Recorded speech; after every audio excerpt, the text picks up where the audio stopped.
Say, man, y'all know it wasn't gonna be long before Cameron and Mase respond to this viral interview that's circulating on the internet and on social media and getting clipped up and making this round on the internet in full. Now, Jim Jones did an interview with Justin LeBoy, and he talked a lot about Dipset, his relationship with Cameron, and how he feel about Mase. Now, Mase has, grown up with Cameron. They have that personal relationship, even though they fell out with each other in the past and had a beef. They reconcile. As you see, they got It Is What It Is podcast. They had a $30 million deal. They getting money together. They from Harlem. And so it is what it is. Hey, no pun intended. Now, Jim Jones and Cameron also had a tumultuous relationship and friendship, coming up through the years. They got together. They was partners. They was real cool with each other. They had a group together with Freaky and Jim Jones, Cameron, and Joel Santana. They did a lot for the culture of hip hop as a group. And they made history together, just, to say the least. Now, Cameron and Jim Jones, they've been having back and forth here and there. They be on and then they off. They be on and then they off. We seen it with the, before the verses between Dipset and the Locks. I said this last night on the video that I made. They reconciled. They came together to do that verses. Sometime after that, they, they had another disagreement, or they either just, mended everything just to do the verses. I don't know.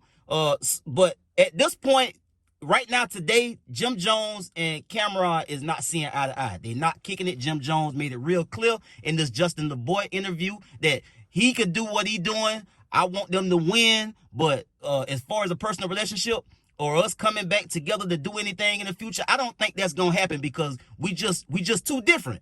And Jim Jones shared that he understand that now. They doing something different. They way different than I am as a human being. So I don't think that's gonna happen.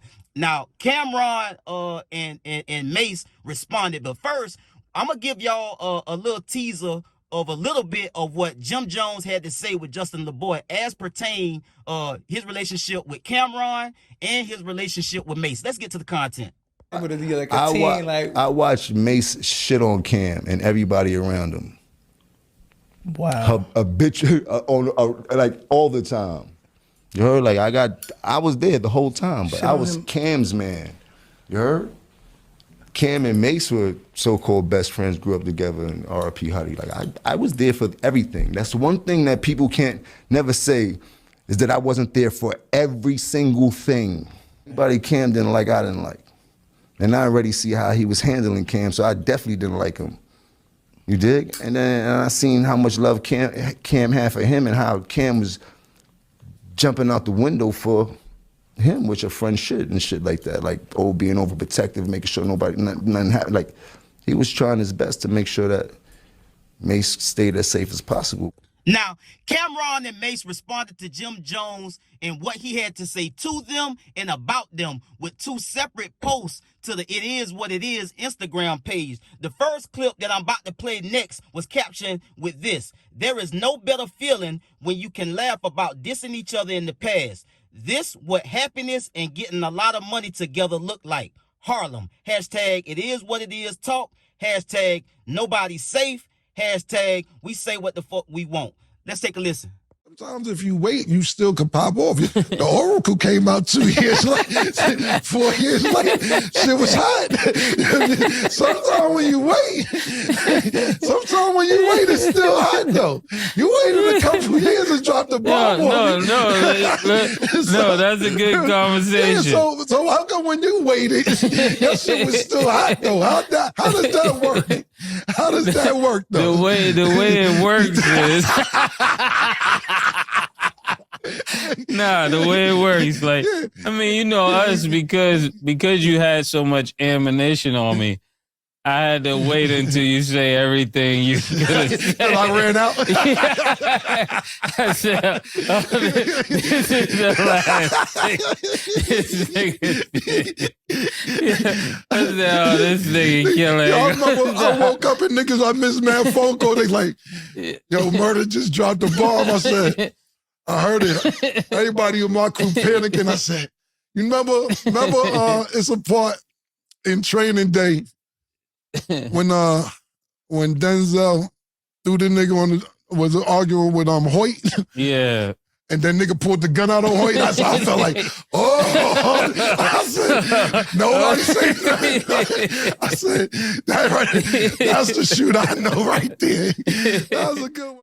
Now, the second response that they made to Jim was just this old picture of Cam and Mace back in Harlem, just posted up, kicking it, that captioned this: "No need to dwell on the past. We here now. We gonna push it to the limit."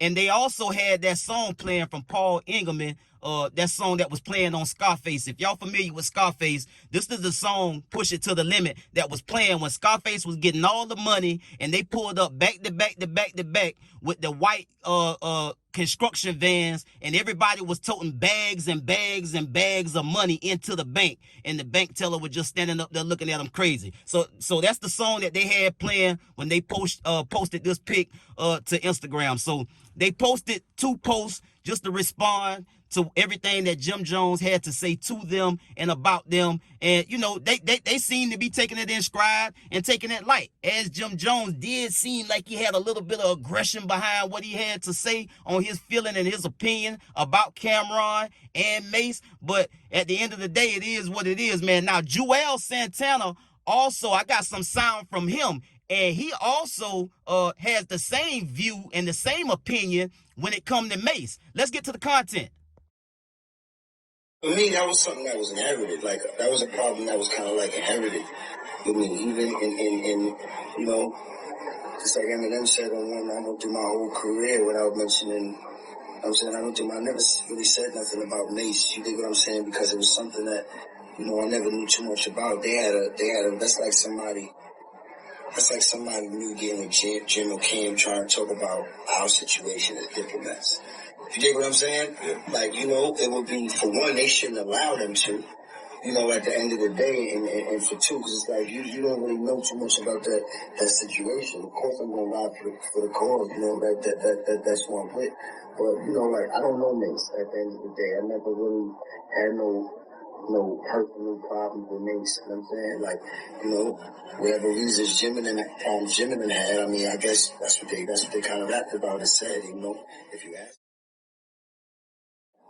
Entertain the situation a little bit more, but at the end of the day, I don't really know. Like, I ain't got no personal feelings towards Mace. I don't know if Jim still does. Like you said, Cam did the record a couple months ago, so maybe they spoke. That's nothing even I haven't even asked Cam about since we've been back in cahoots with each other talking, and I'm saying we haven't talked about Mace, so you know, at the end of the day, it's not something that's on my mind, you know.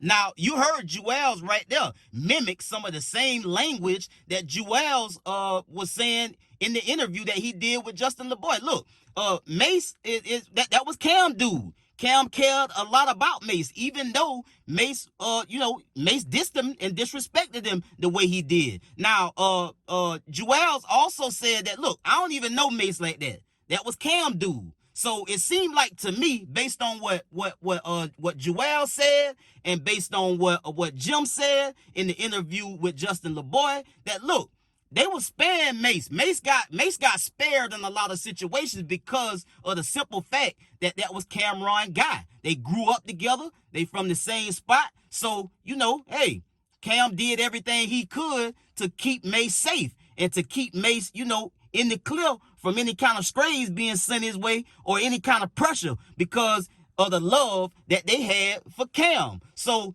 Jim and Joel's didn't have a personal relationship, it seemed like to me, with Mace. Only Cam. And Cam was the common denominator. So for the love of Cam, they didn't feel one way or another. If Cam rocking with him, I'm rocking with him. If Cam ain't rocking with him, I ain't rocking with him. You dig what I'm saying? And Jim said as much.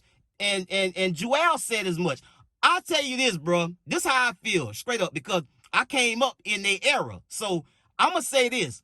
I hope this all it is. Jim said what he had to say. He got a lot off his chest. Cam and Mace, they responding in light, taking it in kind. They laughing it off, shrugging it off.